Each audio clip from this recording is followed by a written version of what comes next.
एक वक्त की बात है, रामपुर गांव में पुरुषोत्तम नामी बावर्ची रहा करता था। उसके पकवान का हर तरफ चर्चा था। गांव में जिस किसी के पास दावत होती, वहां पर पुरुषोत्तम का ही पकवान होता। उधर गांव के बाहर एक बरगद के दरख्त पर दो भूतियों का बसेरा था। ये दरख्त एक पहाड़ के करीब था और उस पहाड़ में बहुत बड़ा खजाना था और ये दोनों भूतियां उस खजाने की हिफाजत किया करती थी। गांव का कोई भी आदमी उस पहाड़ पर जाने की हिम्मत नहीं करता था।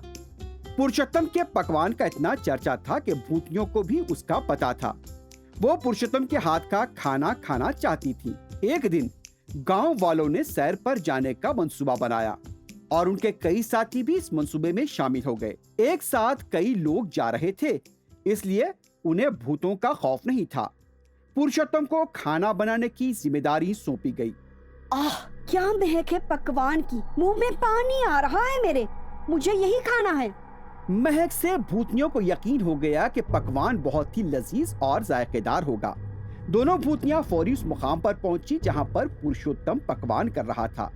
जब गांव वाले वहां पर मसरूफ थे, भूतियों ने पुरुषोत्तम का पकाया हुआ खाना उठाया और एक दरख्त पर जाकर उसे खाने लगी।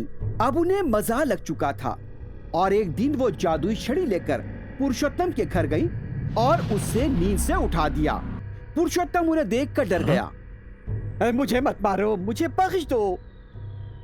डरो मत, हम तुम्हें नुकसान नहीं पहुंचाएंगे।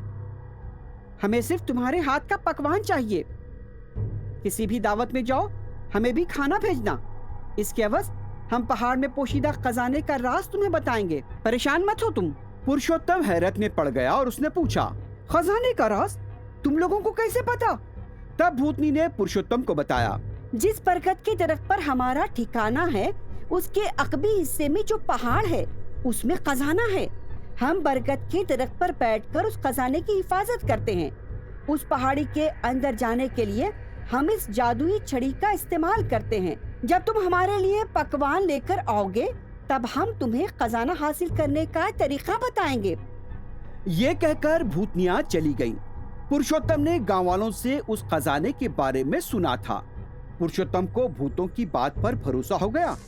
अगले दिन उसने एक टोकरी में पकवान जमा किया और बरगद के दरख्त की तरफ चल पड़ा।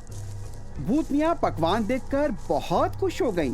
पुरुषोत्तम ने उनकी बात पर यकीन किया और उनके लिए खाना लेकर आया। पकवान देकर भूतनी ने कहा, ये जादुई छड़ी लो और उस पहाड़ी पर जाकर कहो, खुल जा सिम सिम।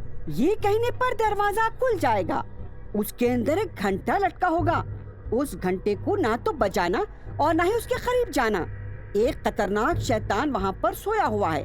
अगर वो जाग गया, तुम पहाड़ के अंदर ही मर जाओगे।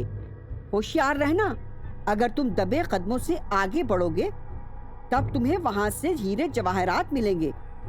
तुम लालच मत करो, कहीं शैतान तुम्हें पकड़ न ले। इस बात का ख्याल रखना। भूतनियों की बात सुनकर पहले तो पुरुषोत्तम सहम गया, लेकिन फिर उनका मशवरा सुनने के बाद जादुई छड़ी लेकर पहाड़ के पास पहुंच गया। खुल जा सिम सिम। दरवाजा खुल गया। जब पुरुषोत्तम अंदर दाखिल हुआ तो उसे घंटा नजर आया जिसका भूतनियों ने जिक्र किया था। वहां पर एक शैतान भी सो रहा था।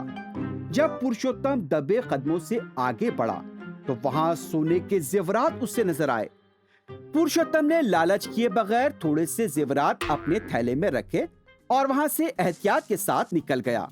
पहाड़ से मिलने वाले खजाने से पुरुषोत्तम ने एक मिठाई की दुकान खोली। अपने मिठाई की दुकान से पुरुषोत्तम रोजाना भूतनियों को ले जाकर मिठाइयाँ खिलाता और शादी का पकवान भी उन्हें देता। पुरुषोत्तम का पड़ोसी गोपी, जो कि एक लालची शख्स था, पुरुषोत्तम का राज जान गया और एक दिन उसकी छड़ी चुरा ली। और फिर एक रात वो पहाड़ के पास गया और जोर से कहने लगा, खुल जा सिम सिम।